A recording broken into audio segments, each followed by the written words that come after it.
자, 반갑습니다. 시청자분 안녕하십니까? 자, 일단 뭐 행보하죠. 계속적으로 행보하죠. 그 우리가 지금 지켜봐야 될 건 여러 가지 이슈거리, 무엇이 있는지, 뭐 경제 지표 어떤 게 나오는지 여기에 대해서 잘 살펴봐야 되는 부분이죠. 자, 일반적으로 보면 기준가 잘 지키고 있습니까? 잘 지키고 있죠, 이 기준가. 일단 기준가 잘 지키고 있습니다. 예. 자, 그래서 지금 21선 내려오고 있고요. 21선 뚫고 61선 뚫고 121선 뚫고 어느 정도 안정화가 되면 시장은 괜찮습니다. 그 구간이 66,000달러라고 했습니다. 예, 올라옵니다. 당장 안 올라온다 하더라도 올라옵니다. 자, 22일 날부터 24일 날 무슨 날이죠? 잭슨홀 미팅 있죠? 잭슨홀 미팅이 있습니다. 자, 잭슨홀 미팅 때 뭐예요? 항상 그래 왔지만 잭슨홀 미팅 때 연준 의장은 강력한 발언들을 한 번씩 했었죠. 잭슨홀 미팅에서 시장은 과거 사례를 봤을 때도 잭슨홀 미팅에서 뭔가 나오겠는데 라는 어때요? 시장은 귀를 열어놓고 있다. 귀를 열어놓고 있다 보시면 됩니다. 이 귀입니다. 귀를 열어놓고 있다. 그래서 이 중요한 그런 어느 정도 뭐 까고 나면 별거 아니지만 시장은 좀 뭐 지금 경기 침체다 아니다라는 지금 상황이기 때문에 일단 잭슨홀 미팅에 제롬 파월 연준 의장의 말 한마디 한마디에 지금 귀를 기울이고 있다. 이렇게 보시면 됩니다. 그러면 이번에 22일부터 24일 날 잭슨홀 미팅 때 어때요? 시장은 약간 주춤하겠죠.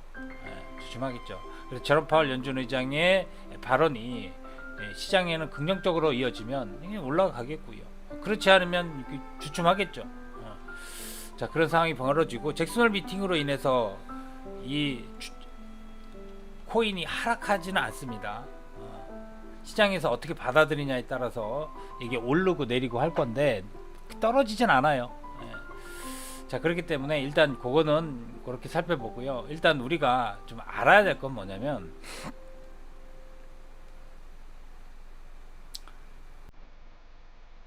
일단 연준이 한 얘기가 있잖아요. 연준의 목표가 뭐예요? 목표.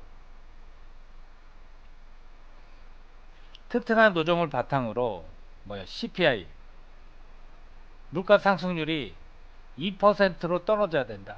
이게 연준의 목표잖아요. 목표. 그죠? CPI가 2%로 떨어져야지. 우리는 금리를 인하하겠다. 뭐 일관성 있게 말했잖아요. CPI 2% 떨어지지 않으면 우리 금리 안 올릴 거야. 그러다가 언제부터 균열이 나기 시작했죠? 균열이 언제부터 나기 시작했습니까? 7월 달부터인가요? 이런 얘기 나왔죠? 2%대로 떨어지지 않는다 하더라도 지금 경제 지표가 균열이 생기기 시작하면 우리는 진행해둔 대로 금리를 인하하겠다. 뭐 노동 지표가 약간 무너지기 시작했죠. 지표로서 비농업부문 고용 지표가. 자, 그래 보니까 경기 침체다라는 우려가 나오니까 질타를 받으면서 이거 6월 달에 금리 인하를 했어야 됐어. 저도 말씀을 계속 드렸지만 전문가들도 이런 얘기 하지 않습니까? 자, 그래서 연준의 목표가가 2%대로 떨어져야지 금리 인하를 한다. 2.90 나왔죠? 이번에 CPI가. 자, 그러면 연준이 일단 뭐래요? 유동성 열어줄게. 답 나왔죠? 근본적인 팩트만 보자고요, 우리. 근본적인 팩트만 보자고. 자, 연준이 하는 얘기가 뭐예요? 야, 2%대로 떨어지면 우리 유동성 열어줄게. 유동성 열어준다는 게 뭐예요? 자산 가격 상승을 의미하죠. 상품 자산의 상승. 그럼 답이 나왔죠. 답이 나왔죠. 자, 글로벌 자산들, 뭐 미국뿐만 아니라 어떤 상황입니까? 유동성이 공급되는 시기 맞죠? 대선이 있는 시기 또 엄청나게 유동성이 많이 공급이 될 텐데 지금 시기가 그 시기죠, 딱.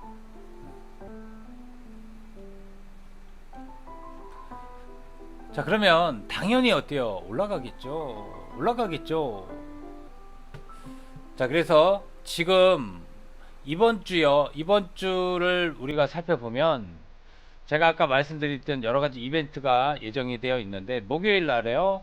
어, 목요일 날에 우리가 좀 바라봐야 될 것은 신규 실업수당 청구 건수 당연히 또 실업률에 대해 체크해 봐야 되겠죠. 그리고 제조업 구매자 관리 지수, 제조업 PMI, 그 다음에 서비스 PMI, 이게 예정이 되어 있잖아. 이게 뭐야, 그 경기 침체냐 아니냐, 일단 거기에 대한 그런 지표도 될 수 있으니까 이것도 이제 시장은 좀 볼 거예요. 그렇게 하고 좀 가장 중요한 게 제가 뭐라 그랬죠? 23일 날 잭슨홀 미팅에 연준 의장 제롬 파월의 발언, 어, 이게 좀 중요하다 그랬죠? 잭슨홀 미팅 우리나라 시간으로 24일입니다. 24일 새벽. 자, 잭슨홀 미팅이 22일부터 24일까지. 24일 날 마지막에 제롬 파월 연준 의장의 발언 연설 예정되어 있고, 이거 중요하겠죠. 예. 그래서 잭슨홀 미팅까지는 얘네들이 주저주저 할 거예요. 떨어지면 또 오르고 오르면 떨어지고 왔다 갔다 할 겁니다. 예. 너무 걱정하지 마시고, 그 두 번째는 뭐냐면 29일 날 발표될 GDP, 이게 가장 잠정치, 이게 가장 핵심이에요. 핵심 알아두세요. 핵심, 이게 가장 중요한 핵심이 된다라는 생각을 하시면 될 것 같습니다. 자, 이 그 폴리마켓에서 트럼프와 해리스 양자 구도인데, 어, 그 트럼프가 49 동률을 이루다가 대략 1%, 0.1% 떨어졌죠. 1% 떨어졌죠. 의미 없습니다. 의미 없어. 그러니까 트럼프가 될 것인가, 해리스가 될 것인가, 둘 중에 누가 될 것인가에 베팅하는 건데, 일반적으로 이 도박 아니에요, 그죠? 미국은 이게 합법적으로 이루어지니까 베팅을 하는 거죠. 그러니까 이걸 살펴보면 해리스가 될든지 뭐 트럼프가 되든 둘 중에 한 명이 될 텐데, 여기에 대해서 어때? 시장이 다시 테마성으로 움직인다는 거예요. 이거는 어, 누가 되든 상관없습니다. 결과론 적으로. 하지만 이걸로 인해서 시장을 조장할 수 있다는 거예요. 우리가 집중적으로 봐야 되는 건 뭐예요? 집중적으로 봐야 되는 거.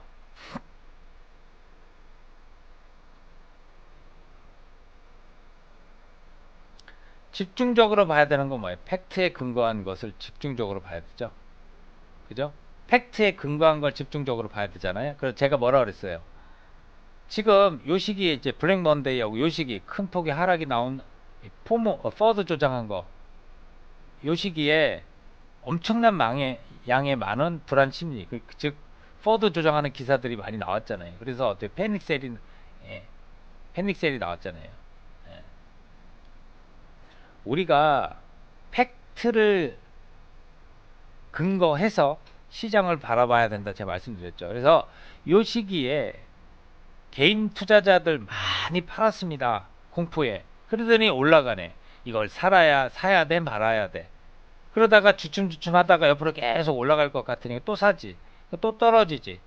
아, 또 절망이지. 일이 손에 안 잡힌단 말이야. 그렇게 하면 안 되고, 어차피 올라갈 거니까 시간을 두고 제가 좀 기다리라는 말씀을 드렸죠. 다 왔습니다. 예. 자, 그러면 이 구간에 누가 샀는지 제가 말씀드렸지만 2개월에서 3개월 지나면 이 큰 게 보입니다. 큰 게. 엄청난 부분 누가 샀더라라는 얘기가 나옵니다. 분명히. 보십시오. 그때 되면 아, 이때 샀어야 되는구나. 여전히 역사는 반복하구나. 이런 생각을 할 겁니다. 자, 보세요.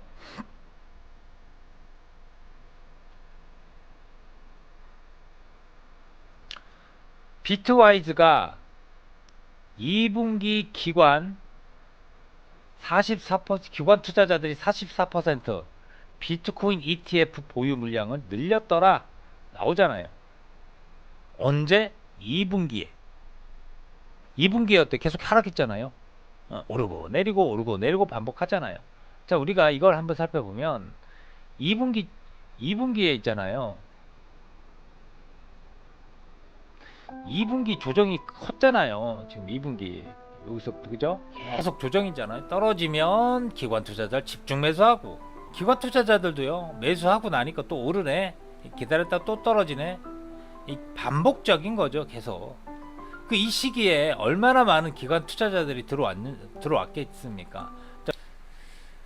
자, 그 시기가 포드가 나오는 시기는 이런 때 포드가 나옵니다. 왜? 제가 말씀드렸잖아요. 기관들은요 물량이 더 필요해요.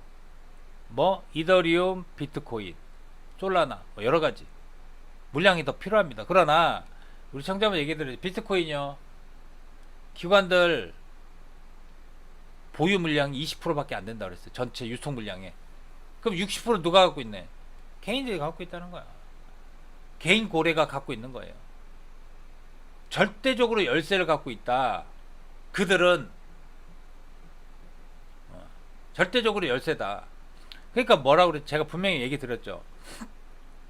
앞으로 개인 얘기하는 게 아니에요. 개인 얘기하는 게 아니에요. 앞으로 국가 간에, 정부 기관 간에 비트코인 전쟁은 일어날 수밖에 없어. 일어날 수밖에 없어요. 비트코인 전쟁은 일어날 수밖에 없다. 우리 시청자분들 예를 들어서 한번 생각해 볼까요? 비트코인 한정되고요. 국가별로 어때요? 비트코인을 축적하기 위해서 얼마나 노력을 할 겁니까? 앞으로 자기는 20%밖에 안 갖고 있어, 기관들. 그러면 어떻게 해야 돼요? 털어야 되겠죠. 탈 털어야 되겠죠.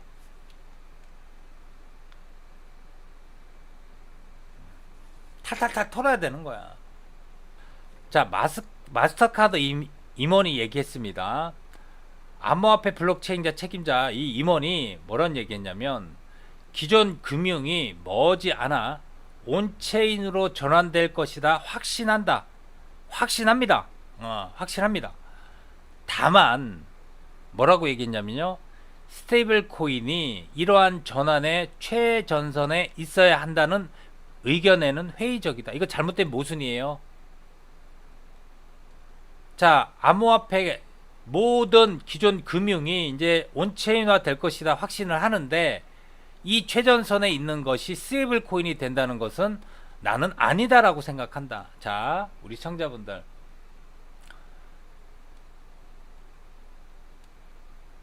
우리가 온더 파이낸스나 여러가지 비들 펀드나 CBDC를 호환할 수 있는 게 지금 뭐예요?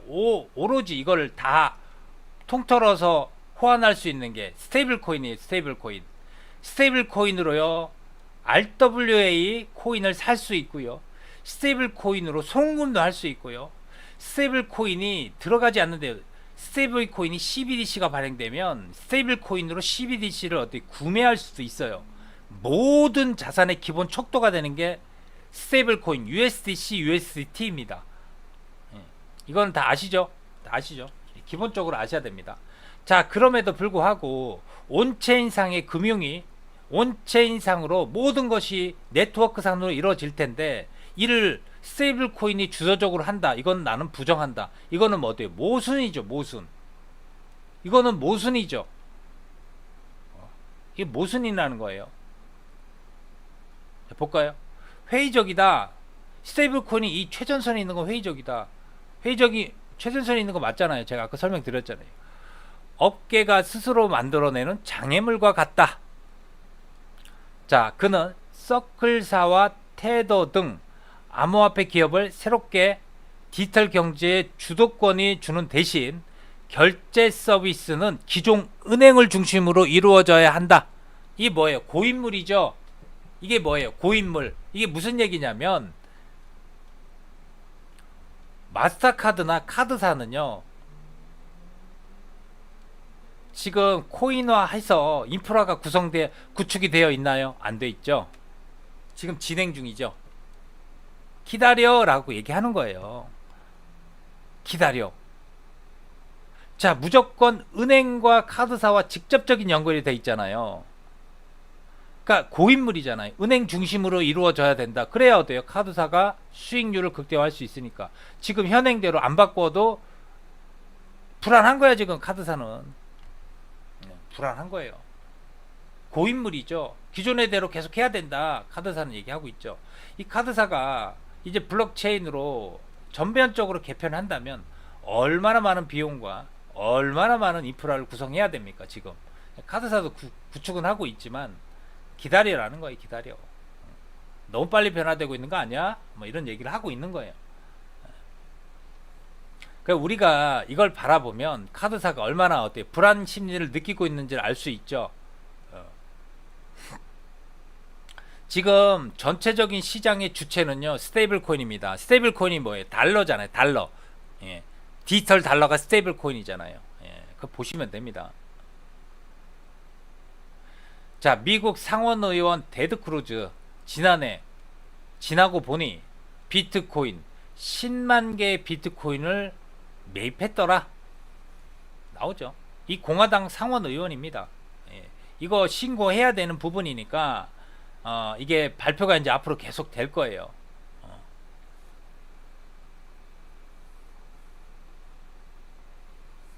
예, 앞으로 보세요.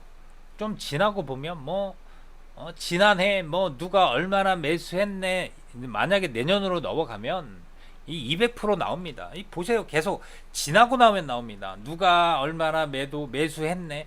또 제가 생각할 제 생각입니다. 제 생각입니다.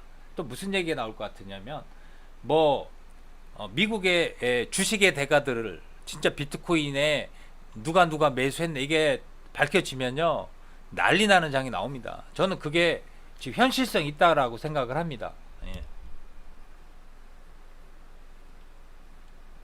자, 비트와이즈 분석가는 2분기 기관 계속적으로 비트코인 보유량 늘려가고 있다.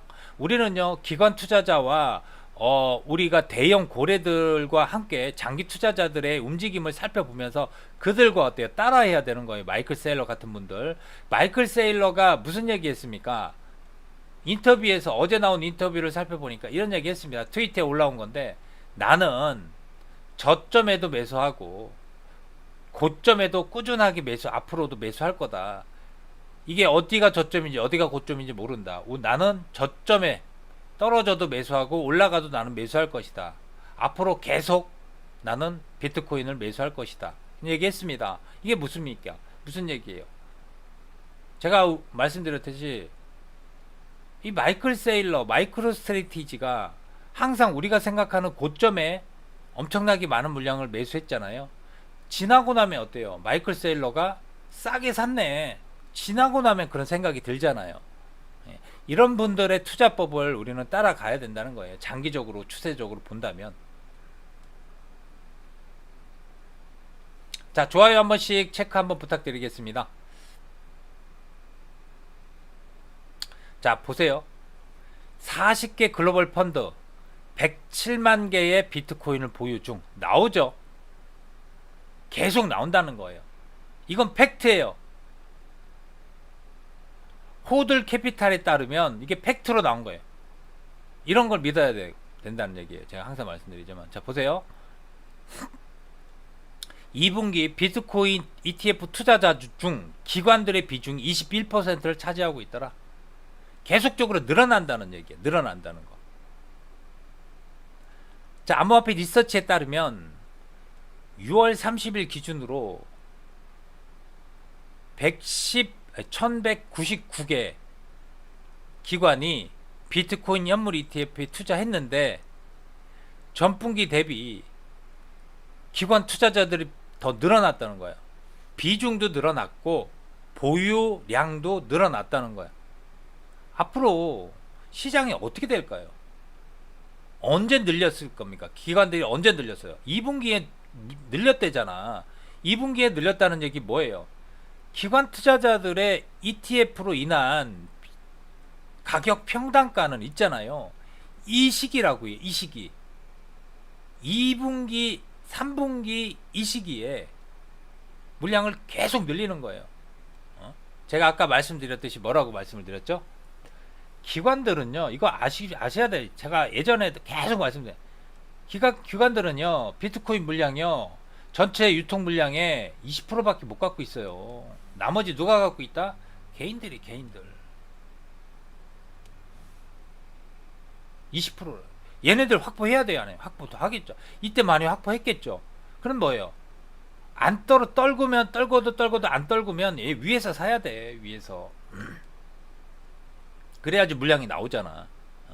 위에서 팔려는 인간들이 있기 때문에. 그 이거는 더 간다는 얘기야. 그 얘기는 뭐다? 여기서 무수히 많은 손바뀜이 일어났다는 거야. 손바뀜. 손바뀜이 무수히 많이 일어났다는 거야. 그게 무슨 얘기예요? 평단이 높아졌다는 얘기예요. 평단이 누구 평단? 그들의 비트코인의 평균 단가가 높아졌다. 이건 무슨 얘기냐? 지금 비싼 가격 아니다라고 얘기하는 거예요. 3분기가 아닌 1, 2분기에 1분기에 급등했잖아. 이 구간은 비싸다라는 인지가 확연했지만 이때 거품을 다 꺼트리는 상황이 전개가 되고 있다. 예. 그러면 평단이 높아졌다. 무슨 얘기? 비트코인 가격 비싸지 않다. 이 얘기가 똑같은 겁니다. 예. 자, 지금 글로벌 자금이 유동성이 풀리는 시기입니다. 중국도 마찬가지고 미국도 마찬가지고 글로벌 전 세계 시장이 금리 인하 시점에 이제 도달하면서 자금 유동성이 공급되는 시기입니다. 코로나 팬데믹 이후에 얼마나 힘든 구간을 지내왔습니까? 예. 긴축의 구간에 엄청나게 많은 그런 상황에 이제 자금을 이제 풀어서 이제 경기 부양을 할 시기가 이제 도래하고 있는 거죠.